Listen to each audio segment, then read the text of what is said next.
अब वक्त हो गया है पहली बहस का। लंदन में एक स्वयंभू साइबर विशेषज्ञ के ईवीएम के हैक किए जाने के दावे के बाद भारत में सियासी घमासान छिड़ गया है। कांग्रेस ने वोट मशीन के लोकतंत्र के अस्तित्व से जुड़े होने की बात करते हुए इन आरोपों की जांच की मांग कर डाली है। वहीं बीजेपी ने इसे कांग्रेस प्रायोजित साजिश करार दिया है और इसे भारतीय लोकतंत्र और चुनाव आयोग को बदनाम करने की साजिश का हिस्सा बताया है। लंदन में ईवीएम हैकिंग ड्रिल के बाद से विपक्षी दल लगातार सवाल उठा रहे हैं, ईवीएम की विश्वसनीयता पर संदेह कर रहे हैं, लेकिन चुनाव आयोग इसे 100% सही बता रहा है। अफवाह फैलाने वालों के खिलाफ कड़ी कार्रवाई की बात कर रहा है। लेकिन सवाल ये उठता है कि लोकसभा चुनाव में क्या मोदी के खिलाफ ईवीएम मोर्चा संभालेगा? वोटिंग मशीन पर अब तक के सारे सबूत झूठे क्यों निकले? इन्हीं मुद्दों पर चर्चा करने के लिए एक बड़ा पैनल हमारे साथ जुड़ा हुआ है। रविशंकर प्रसाद आपको सुनवा देते हैं, कानून मंत्री। उनका क्या कहना है इस पूरे जो ये ईवीएम के ऊपर जो विवाद उठा है? हमारे बिहार में और पूर्वी उत्तर प्रदेश में संजय को मालूम होगा, एक कहावत है, जहां जहां पड़े चरण संतन के तह तह भंटा धार। ये व्यंग है, उसको व्यंग कपिल सिब्बल जी वहां क्या कर रहे थे, ये बात मुझे समझ में नहीं आ रही है। What Mr. Kapil Sibal was doing there? The BJP was like to ask this question. In what capacity was Kapil Sibal present there? किस हैसियत से कपिल सिब्बल वहां उपस्थित थे? मेरा स्पष्ट आरोप है कि कपिल सिब्बल पूरे मामले की कांग्रेस की तरफ से मॉनिटरिंग करने गए थे और कपिल सिब्बल ऐसा करते रहते हैं, कोई नई बात नहीं है। राम जन्मभूमि पर क्या क्या बहस कर दिया, आज तक कांग्रेस पार्टी ने उससे दूर नहीं किया उनके आर्गुमेंट से। आज तक सुप्रीम कोर्ट के चीफ के खिलाफ इंपीचमेंट फाइल कर दिया, बाद में वापस हो गए। आज तक कांग्रेस पार्टी ने यह नहीं कहा कि ये इंपीचमेंट से हम अपने को अलग करते हैं। कांग्रेस पार्टी के ऊपर और मेरे ऊपर आरोप लगाया है कि ये कांग्रेस पार्टी और मेरी साजिश है। ये मुद्दा क्या लोकतंत्र यहां बहाल है या नहीं, ये उसके बारे में है, ये डेमोक्रेसी के बारे में है। ये मुद्दा फ्री एंड फेयर इलेक्शंस के बारे में है। जब लंदन गया तो उस समय आशीष रेय साहब ने, क्योंकि वो प्रेसिडेंट हैं इंटरनेशनल जर्नल एसोसिएशन की, वहां उन्होंने कहा कि उन्होंने सब राजनीतिक दलों को इन्विटेशन भेजा था, कांग्रेस को, बीजेपी को, सभी राजनीतिक दलों को, और इलेक्शन कमीशन को भी इन्विटेशन भेजा था, क्योंकि कोई ऐसा खुलासा करने जा रहे हैं जो बहुत महत्वपूर्ण है। तो रविशंकर प्रसाद को भी आपने सुना, कपिल सिब्बल को भी आपने सुना। क्या मोदी के खिलाफ इस बार ईवीएम संभालने जा रहा है मोर्चा? यही है बड़ा सवाल हमारा कि ईवीएम पर अभी तक जितने भी दावे हुए हैं क्यों आखिर झूठे निकले। बड़ा पैनल मेरे साथ जुड़ा हुआ है, आपका तारुफ करा देती हूं उस पैनल से। हमारे साथ विनीत गोयनका जी बीजेपी के नेता हैं, पल्लवी शर्मा जी कांग्रेस की स्पोक्सपर्सन है, वो हमसे जुड़ेंगी। डॉक्टर आशुतोष वर्मा समाजवादी पार्टी के स्पोक्सपर्सन है, वो भी हमसे जुड़ेंगे। सत्य प्रकाश मिश्रा जी जेडीयू के स्पोक्सपर्सन है, मेरे साथ स्टूडियो में मौजूद है। श्री अय्यर जी ऑथर हैं, वो भी मेरे साथ मौजूद है। आप सभी का चर्चा में बहुत बहुत स्वागत। विनीत जी, आपके साथ शुरुआत कर लेती हूं। क्या लग रहा है, मोदी के खिलाफ ईवीएम 2019 में मोर्चा संभालने जा रहा है? कांग्रेस पार्टी और विपक्ष ने जमकर हमला बोल दिया है और एक जांच की मांग कर डाली है। ये विपक्ष का दिवालियापन है कि जब उनके पास कोई मुद्दा नहीं रहता वो इस तरह की बातें उठाते हैं। भारत एक गणतंत्र रहा है, बहुत ही समझदार गणतंत्र रहा है। हमारे पे कई सत्ता परिवर्तन हुए, किसी भी सत्ता परिवर्तन में कोई गोली नहीं चली, कभी भी धांधली नहीं हुई। केवल 2.5 साल जो इमरजेंसी के थे, उस इमरजेंसी को छोड़े तो बाकी समय में हमारे जनतंत्र में बहुत ही अच्छी तरह से चला है।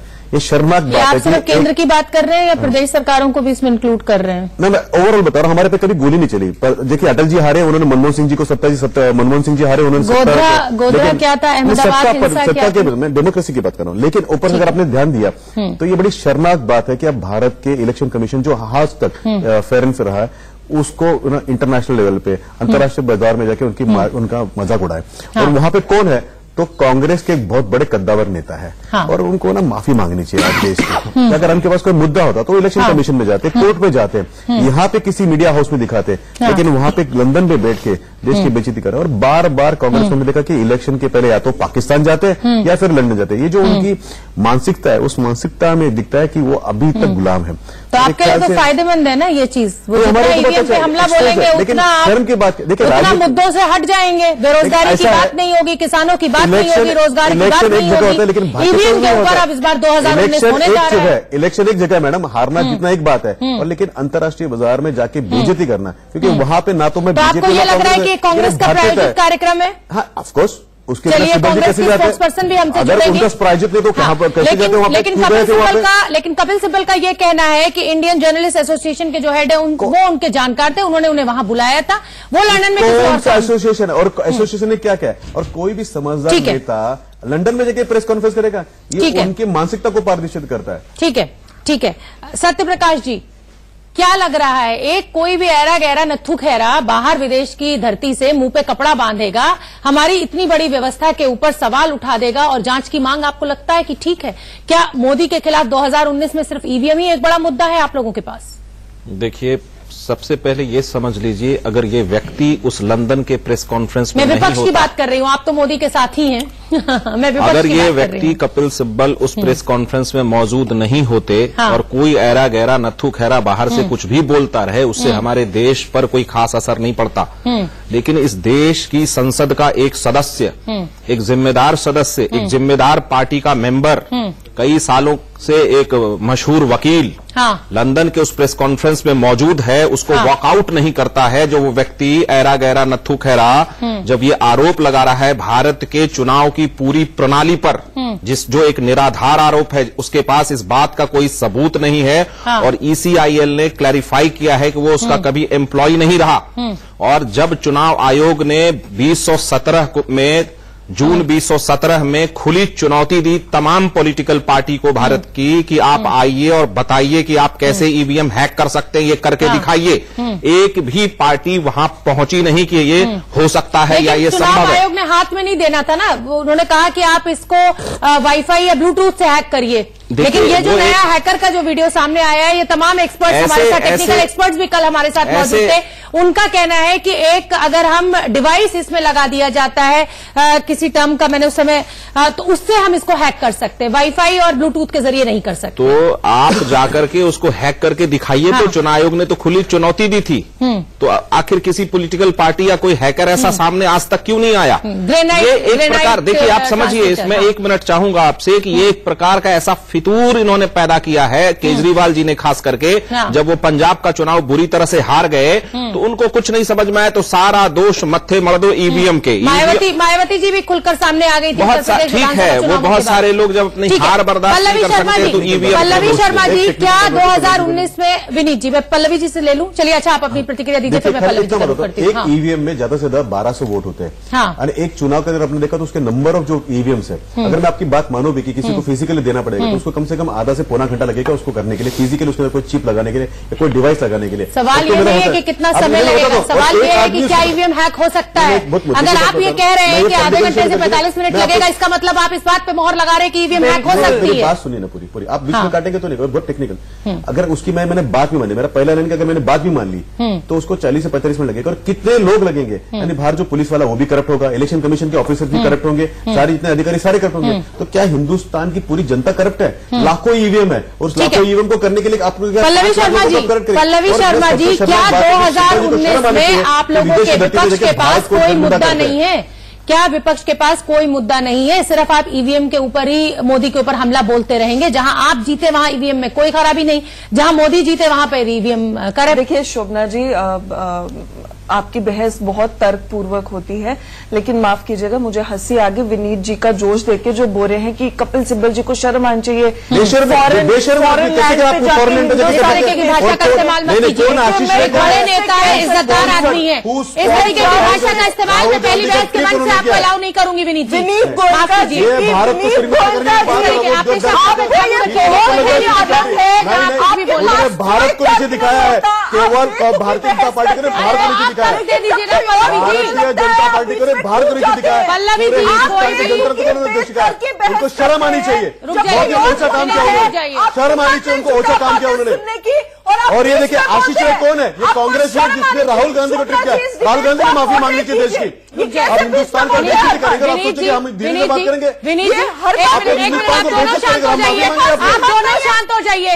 विनीत जी एक मिनट रुक जाइए, एक मिनट रुक जाइए, एक मिनट रुक जाइए, शांत हो जाइए, शांत हो जाइए पल्लवी जी। आप दोनों से मेरी विनती है, आशीष राय कौन है? आशीष राय ने राहुल गांधी की ट्रिक को स्पॉन्सर किया था कि नहीं किया था, बताइए। रुक जाइए विनीत जी, पल्लवी जी रुक जाइए, अभी पल्लवी जी रुक जाइए एकदम, पल्लवी जी यहीं रुक जाइए, ब्रेक लगाइए। आप दोनों से मेरी विनती है कि हमारे दर्शकों के बेशकीमती समय को खराब ना करें, अपनी बारी पर बोले। ये पहली बहस का नियम है, इसको फॉलो कीजिए। विनीत जी बीच में ना बोले, आपके पास मैं आऊंगी, जब वो अपनी बात पूरी कर लेंगी मैं आपसे जवाब लूंगी। बाकी मैं सवाल पूछने के लिए बैठी हुई हूं, अगर कोई बात मुझे गलत लगेगी मैं वहीं काटूंगी, मैं काउंटर क्वेश्चन करूंगी, आप आश्वस्त रहिए। पल्लवी जी अपनी बात पूरी कीजिए। कह रहे थे कि कपिल सिब्बल जी ने कैसे फॉरेन लैंड में जाके, हाँ। विदेश में जाके भारत के बारे में बोला।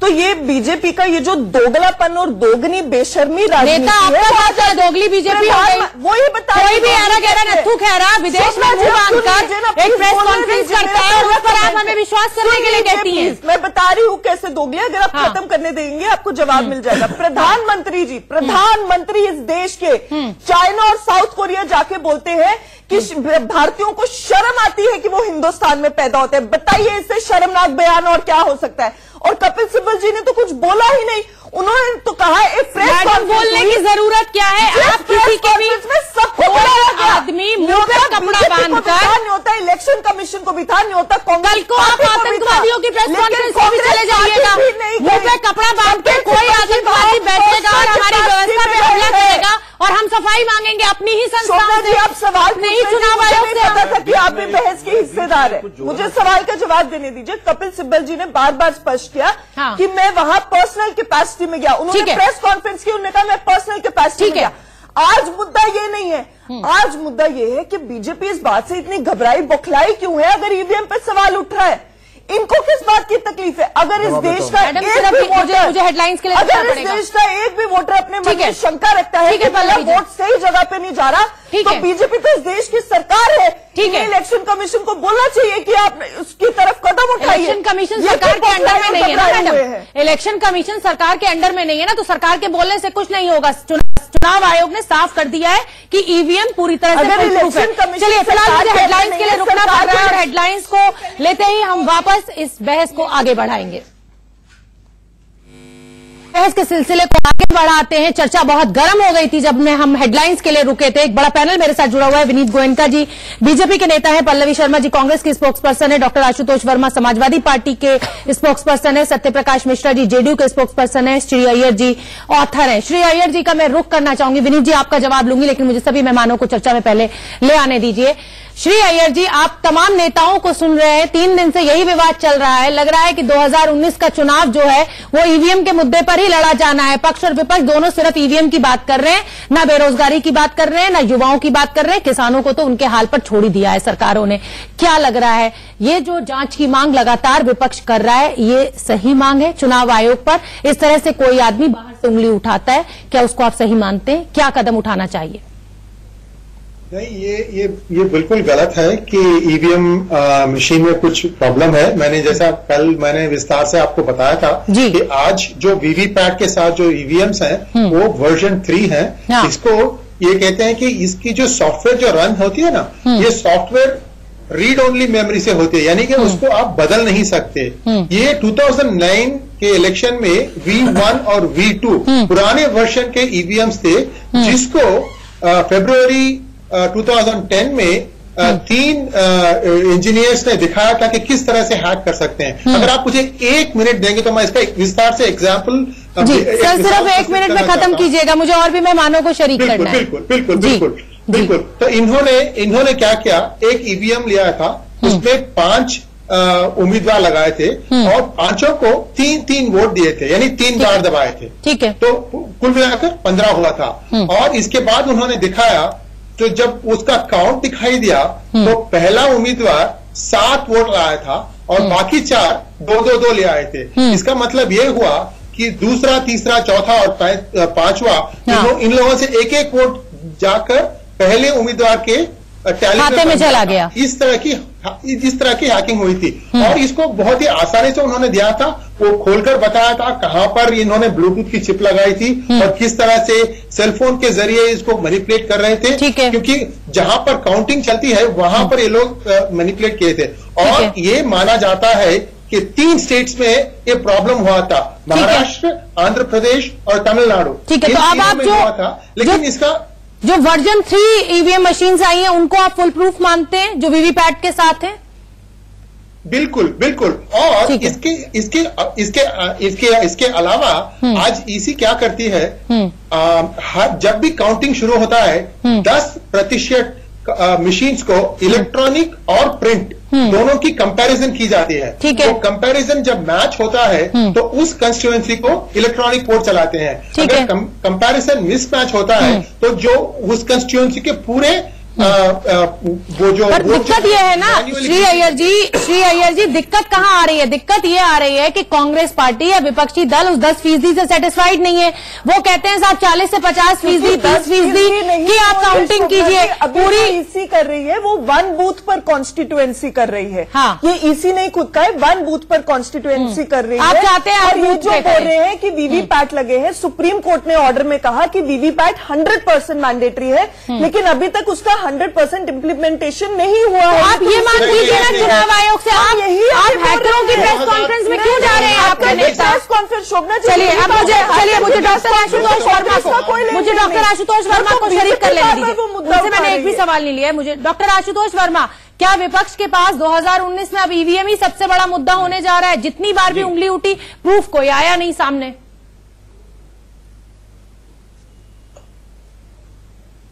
नहीं शोभना जी, मुद्दे तो कई हैं और मुद्दों की बात से भारतीय जनता पार्टी भागती रहती है जी। जहां तक ईवीएम की बात है, मैं आपको बता दूं, ये ईवीएम की बात जो बार बार भारतीय जनता पार्टी लोगों पे कह रही है कि हम जीतते हैं, जो आप जीतते हैं तो सवाल नहीं उठाते हैं, तो मैं ये बोलना चाहूंगा कि 2009 में माननीय लालकृष्ण आडवाणी, जिसको आपने दरकिनार कर दिया है, जो आपकी पार्टी के उद्भव उन्होंने किया, उन्होंने क्या बोला था और 2014 के बाद उनकी आवाज बिल्कुल दबा दी गई। सुब्रमण्यम स्वामी आप ही के वहां से थे, वो लगातार बोलते रहे और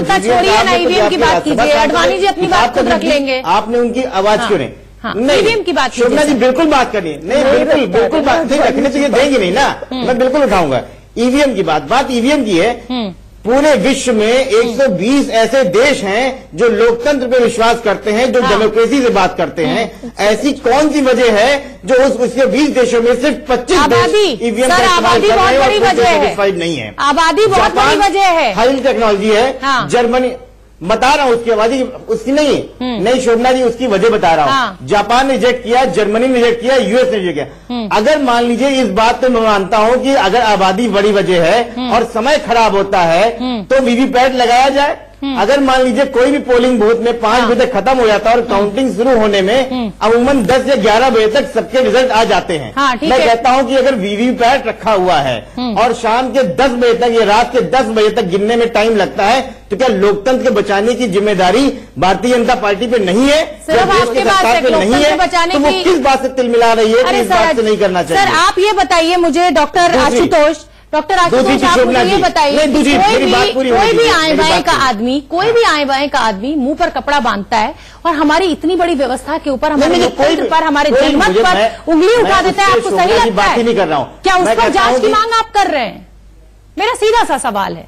नहीं बिल्कुल नहीं सही लगता है शोभना जी, आप हाँ बिल्कुल मैं सीधा जवाब दे रहा हूं, एक चश्मे से क्यों देखती हैं? हाँ। ये बात आज वो साइबर हैकर सूजा जो आज नहीं कर रहा है, ये 2014 के बाद से पहले से हम लोग कह रहे हैं। तो आज जब चुनाव आयोग अपना एक्सप्लेनेशन देती है, हाँ। तो ऐसी क्या जरूरत पड़ गई कि रविशंकर प्रसाद चुनाव आयोग से पहले जाके प्रेस कॉन्फ्रेंस में एक्सप्लेनेशन देने जा रहे हैं? हमने तो उनसे नहीं पूछा, ये चोर की दाढ़ी में तिनका यही से दिखाई पड़ता है। चलिए, क्योंकि जनता ने रिजेक्ट किया, ईवीएम का दांव फेल हो गया, मंदिर फेल हो गया, बेरोजगारी नहीं हो पा रही है, तो आउटस्टैंडिंग गवर्नमेंट की हालत कितनी है। 2019 के नतीजे बढ़िया गठबंधन की क्यों जरूरत पड़ गई? जब सब कुछ किया ही नहीं उन्होंने कुछ किया नहीं तो आपको गठबंधन की जरूरत नहीं थी, आप वैसे ही सत्ता में आ जाते। इसलिए पड़ती। चलिए बताता हूँ, बात बताता हूँ। रुक जाइए आशुतोष जी, अब जवाब मुझे ले लेने दीजिए। विनीत जी, उसका विनीत जी, हम आपके विनीत जी पूरा देश, हाँ 10 सेकंड दीजिए मुझे, आपने बहुत देर में सम्मान दिया, हाँ मुझे 10 सेकंड दीजिए। बोलिए सर। 2014 की जो ये सो कॉल्ड मोदी लहर कहते थे, उसमें भारत के इतिहास में सबसे कम वोटिंग परसेंटेज लाके भारतीय जनता पार्टी 282 सीटें लाई, 33% के राउंड। और अगर आप विपक्ष में जो आज गठबंधन में मैं कलकत्ता में बैठा था, 41% वोट थे। चलिए बिखराव ना हो, वो बिखराव को रोकने के लिए तय कर लीजिए सर, उसके बाद बात करेंगे। हमारी लड़ाई किसी से नहीं है, हमारा विनीत जी, चलिए मुद्दे से मत हटिए। विनीत जी, प्रधानमंत्री ये अमेरिका नहीं है, प्रधानमंत्री तय किया जाता है। ठीक है, विपक्षी वालों को छोड़िए, रुक जाइए डॉक्टर आशुतोष रुक जाइए, आप रुक जाइए डॉक्टर आशुतोष। विनीत जी, सवाल ये नहीं है कि एक हैकर ने बाहर की धरती से प्रेस कॉन्फ्रेंस करी, इतना बड़ा सवाल पूरी व्यवस्था पे उठा दिया, हम भी उसके साथ नहीं है, लेकिन अगर देश के नागरिक के मन में कोई आशंका आ गई है तो आप चुनाव आयोग को चुनाव आयोग का काम करने दीजिए। आप कम से कम इस सैयद शुजा की आइडेंटिटी तो डिस्क्लोज कर दीजिए कि ये जिस आईसीएल में होने का दावा पेश कर रहा है उसमें ये था या नहीं, या जिन लोगों को गोली लगने की बात कर रहा है उसी को साफ कर दीजिए। लोगों के मन में दूध का दूध पानी का पानी हो जाएगा। मैं 8 वाक्य बोलता हूँ, ठीक है, क्या तोड़ देना। एक नंबर बात, ये प्रेस कॉन्फ्रेंस किसने की थी? आशीष रे ने की थी। आशीष रे ये कांग्रेसी है और पक्के कांग्रेसी है। नहीं, ये गलत बात है, ये गलत बयान है। आप बोल लीजिए। चलिए नहीं, आप पल्लवी जी बीच में नहीं आप काटेंगे, मैंने आपसे पहले भी कहा था। आप सुन लीजिए, आप लिख लीजिए अपने पास, आपके पास मैं आऊंगी जब आप मेरे पास डिफेमेशन फाइल कर दीजिए। मैंने चलिए बोले अपनी बात। उन्होंने राहुल गांधी जी का पिछला ट्रिप लंदन का स्पॉन्सर किया था कि नहीं किया था? एक देखिए, ये कैसे, ये कहीं आपके पास सबूत है? ये कोई कागज आप लेके बैठे? देखिए ना,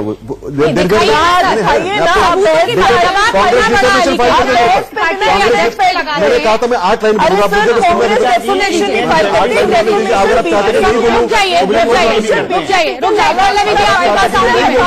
पल्लवी जी रुक जाइए, पल्लवी जी रुक जाइए, पल्लवी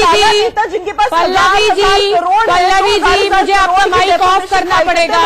पल्लवी जी सुन लीजिए, पल्लवी जी जब आप बीच में बोलती हैं करने के अलावा और झूठ बोलने के अलावा, आप रुक जाइए, आप लोग रुक जाइए, मुझे विनीत जी का पक्ष सुन लेने दीजिए। विनीत जी बोलिए। कहा था कि मुझे 8 सेंटेंस बोलने हैं, तो पहला स्टेज है, अगर आशीष रे अगर उनका कार्यकर्ता नहीं और उन्होंने स्पॉन्सर नहीं किया है तो मेरे पर डिफेमेशन का केस फाइल कर दे। एक, ठीक है। नंबर 2, सिब्बल जी ने कहा कि इन्विटेशन सभी पॉलिटिकल पार्टी को गया था, बीजेपी को भी गया था, कांग्रेस को भी गया था, तो वो इंडिविजुअल कैपेसिटी में कैसे वहां पे जाएंगे, जरा बता दीजिए। 2, और हर बार इंडिविजुअल कैपेसिटी के अंदर राम जन्मभूमि का भी केस इंडिविजुअल कैपेसिटी में लड़ते हैं, यहाँ पे भी करते हैं, लेकिन जब वो जिनके जाते हैं, जब जिनके वहां पे, तब वो जाते कांग्रेस के नाम पे। तीसरी बात। चौथी बात यह है कि भारत में इलेक्शंस जो इलेक्शन कमीशन करता है वो तय करता है कि कितने वीवीपैट होगा कि नहीं होगा। अगर हमको उनके खिलाफ कुछ बोलना है तो हम उनसे जाके भी मिल सकते हैं, दूसरा हम कोर्ट में मिल सकते हैं। आप अपना पक्ष रख सकते हैं। अगर भारतीय जनता पार्टी को लगता है, भारतीय जनता पार्टी का कोई व्यू नहीं है कि 25 टका 50 टका 100 टका पे वीवीपैट हो जाए, बहुत ही अच्छी बात है, और कोई नई टेक्नोलॉजी है वो भी आ जाए, क्योंकि भारत के अंदर ये होना चाहिए। लेकिन आपको एक बात बता दूं,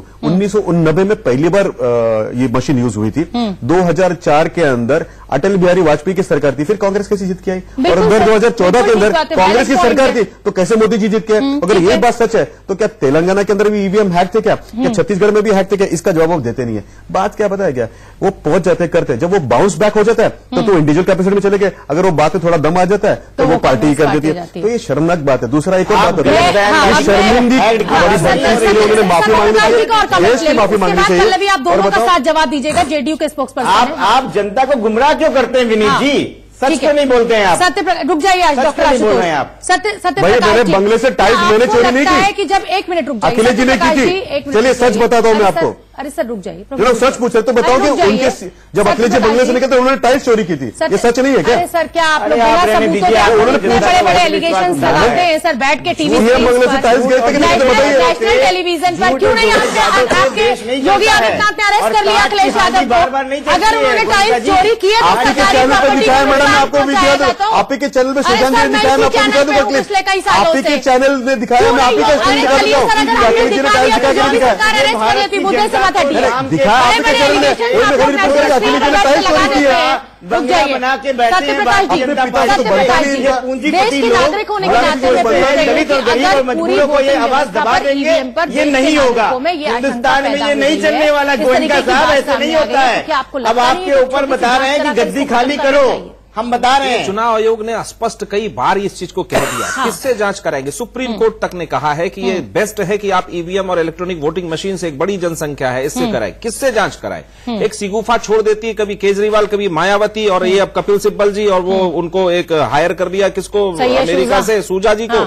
तो ये सूजा जी की ये जो पूरी कहानी है और कपिल सिब्बल उसमें मौजूद रह गए, ये भारत जैसे लोकतंत्र का एक प्रकार से उन्होंने प्रतिष्ठा घटाया है। देखिए, ईवीएम पर आप सवाल खूब पैदा कीजिए, लेकिन जब चुनाव आयोग कोई बयान दे दिया, चुनाव आयोग ने यदि कोई बात कही है, तो उसको आप तो भरोसा कीजिए। अगर ईवीएम इतना फिक्स होता, एक मिनट, अगर ईवीएम इतना फिक्स होता तो एनडीए की सरकार चुनने के ठीक 6 महीने में दिल्ली में आम आदमी की सरकार नहीं बन जाती, बिहार में एक सरकार नहीं बन जाती, पंजाब में सरकार नहीं बन जाती, छत्तीसगढ़, मध्य प्रदेश आप जीते तो ईवीएम फिक्स नहीं था, कोई दूसरा जीता तो ईवीएम फिक्स था। ठीक है। और दूसरा, एक मिनट पल्लवी जी, मैं आपके बीच बोल नहीं रहा था। नहीं, मैं बीच में नहीं, रुक जाइए आप, मैं बीच में रुक जाइए, बात पूरी करने दीजिए पल्लवी जी। नहीं, घबराहट की बात वो तो कपिल सिब्बल बताएंगे आपको बेहतर। कांग्रेस एक घबराहट मैं आपको बता दूं, ये ईवीएम का मुद्दा अचानक उठा क्यों? कहीं न कहीं चुनाव के 100 दिन पहले पूरे विपक्ष के ये महाठगबंधन को ये लग रहा है कि ये जो वोट पूरी की पूरी तरह एनडीए की तरफ जा रहा है, उसको हम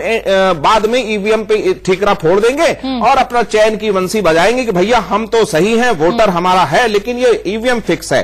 और ये बैलट के जमाने में शायद बहुत लोग यहाँ, पता नहीं आशुतोष जी थे कि नहीं, इतने बैलट लूटे जाते थे, उस पर इतने जाली मुहर मारे जाते थे। इस देश का पूरा तंत्र बहुत ध्वस्त था उस समय। तो ईवीएम पे इस तरह से सवाल उठा करके कांग्रेस पार्टी आधारभूत रूप में अपनी पूरी की पूरी जो प्रतिष्ठा है वो समाज में समाप्त कर रही है। पल्लवी जी, आपको ऐसा नहीं लगता है? पल्लवी जी, आपको नहीं लगता है कि कांग्रेस हर बार हर मुद्दे पे सेल्फ गोल कर लेती है? हर मुद्दे पे सेल्फ गोल हो जाता है। बिल्कुल, अगर विनीत जी ने ये सवाल उठाया है तो मेरा भी यही आपसे सवाल है कि पार्टी के बड़े नेता हैं कपिल सिब्बल, ऐसी जगह पर वो पहुंचे हुए हैं जहां पर कोई भी मुंह पे कपड़ा बांधकर एक ऐसी व्यवस्था पर प्रेस कॉन्फ्रेंस उठा रहा है जो हमारे सीधे लोकतंत्र पर हमला कही जा सकती है। ठीक है शोभना जी, सबने जवाब दिए। मैं उम्मीद कर रही हूँ उतनी सहनशीलता से मेरी भी बात सुनी जाएगी। मैंने किसी के बीच में बोली। मैं विनीत जी के पहले पॉइंट बोलती हूँ। इन्होंने पहला पॉइंट बोला कि डेफर्मेशन सूट क्यों नहीं फाइल करते। देखिए भाई, कांग्रेस पार्टी हमेशा कहती है कि हम फ्रीडम, ये देखिए फिर बीच में बोल रहे हैं, पूरी करने दीजिए। अरे बहुत घबराई हुई पार्टी है ये, इनसे सहनशीलता की उम्मीद नहीं। ये नया शगुफा है कांग्रेस की, सारे जो विपक्ष है वो एक दूसरे को घबराए हुए बताते हैं। स्पीच एंड एक्सप्रेशन पे विश्वास रखते हैं। डेफर्मेशन सूट आपको मुबारक, जिनको कॉर्पोरेट की सबसे ज्यादा फंडिंग मिली। रिपोर्ट निकली है कि भाई हर पार्टी से 26% ज्यादा बीजेपी को कॉर्पोरेट फंडिंग मिली। इनके पास हजारों करोड़ रुपए होंगे डेफर्मेशन सूट फाइल करने के। आए दिन ये पत्रकारों पर डेफर्मेशन सूट फाइल करते हैं। इन्हीं को डेफर्मेशन सूट मुबारक कांग्रेस पार्टी ने कर। दूसरी बात, इन्होंने कहा कि भाई इंडिविजुअल कैपेसिटी में कपिल सिब्बल जी गए। ठीक है, इंडिविजुअल कैपेसिटी में कपिल सिब्बल जी गए। मैं इनको बोल रही हूँ, कपिल सिब्बल जी ने कहा कि सबको ईमेल आया। कपिल सिब्बल जी ने कल प्रेस कॉन्फ्रेंस में ईमेल दिखाया, कौन है कांग्रेस ईमेल दिखाया जो उनको पर्सनल कैपेसिटी में आशीष का ईमेल आया, उन्होंने वो प्रेस को दिखाया। तीसरी बात, यहाँ पे जेडीयू के प्रवक्ता बैठे हैं, इन्होंने कहा कि भाई ये तो हार जीत का मामला है। जब कांग्रेस हार रही होती है तो कहती है इलेक्शन कमीशन और ईवीएम खराब है, और जब जीत रही होती है तो सवाल नहीं उठाते। शोभना जी, अगस्त 2018 में सब पार्टियों का एक डेलीगेशन इलेक्शन कमीशन के पास गया था और ईवीएम पे हर किसी को मुद्दा था, लेकिन सिर्फ बीजेपी को उस पर आशंका नहीं थी। बाकी हर बड़ी पार्टी ने उस पर सवाल उठाए थे, छोटी रीजनल पार्टी ने भी उठाए थे। तो अगर हार की बात चला गया था, हर इलेक्शन के पहले कैमरा जूम कीजिए जरा इधर, हर इलेक्शन के पहले पाकिस्तान जाना। पल्लवी जी के फोन पे मैं अपने कैमरा पर्सन से बोल रही हूँ, जरा जूम कर देंगे, क्या दिखाना चाहती हैं? देखिए, हर इलेक्शन के पहले जूम कर दीजिए, मैं कैमरा पर्सन से कह रही हूँ, जूम कर दीजिए। हिंदुस्तान में कुछ भी क्या दिखा रहे हैं? प्रसाद जी हैं और नीचे लिखा है कि बैक टू बैलेट पेपर। एक अच्छा खासा इंटरव्यू दिया इन्होंने 2014 से पहले, और कहा कि बैलेट पेपर होना चाहिए, ईवीएम पे कार्रवाई होनी चाहिए। हर इलेक्शन आज जब आपकी सरकार है, आप जीते हुए हैं, आशीष को ये बताइए, आशीष ने पैसे दिए थे कि नहीं दिए थे? शर्म विनीत गोयनका जी आपको आनी चाहिए। हमको शर्म आ रही है कि भारत की एक कांग्रेस जैसी पार्टी जो है वो हिंदुस्तान को हमको शर्म आ रही कि शिविर वहां गया, हमको शर्म आ रही कि हिंदुस्तान के डेमोक्रेटिक प्रोसेस को आप लोग ने अपमान किया। जवाब दीजिए। शर्म आती है हमको जब लंदन में जाके अपनी बेवकूफी दिखाते हैं। जवाब दीजिए। शर्म आती है हमको कि आपने पूरी प्रणाली को बदनाम किया। किताब पे जवाब दीजिए। अरे जब आप सत्ता में नहीं है, आप पूरी किताब। भाई एक बात बताइए, आप पाकिस्तान भी जाते हैं, लंदन भी जाते हैं, आप दोनों शांत हो जाइए, आप दोनों शांत हो जाइए। आप राजनीतिक दलों की यही प्रॉब्लम है। रुक जाइए, अब आप दोनों शांत होंगे, दोनों शांत हो जाएंगे। आप राजनीतिक दलों की असल में समस्या यही है कि असली मुद्दों पर आप दोनों ही पार्टियां, जितने भी राजनीतिक दल है, चाहते ही नहीं है कि बात हो, किसानों की बात हो, युवाओं की बात हो। जब बात हो तो एक ऐसा मुद्दा निकाल लाइए जिससे ना देश का विकास होना है और ना कुछ आगे बढ़नी है चीजें। आप सभी मेहमानों का बहुत बहुत धन्यवाद पहली बहस में हमसे जुड़ने के लिए। मैं अपने दर्शकों को बता दूं कि रोज 10:45 पर हम पहली बहस एक बड़े मुद्दे पर लेकर आते हैं। एक बड़ा पैनल मेरे साथ मौजूद होता है। रुकेंगे एक छोटे से ब्रेक के लिए, देखते रहिए इंडिया न्यूज।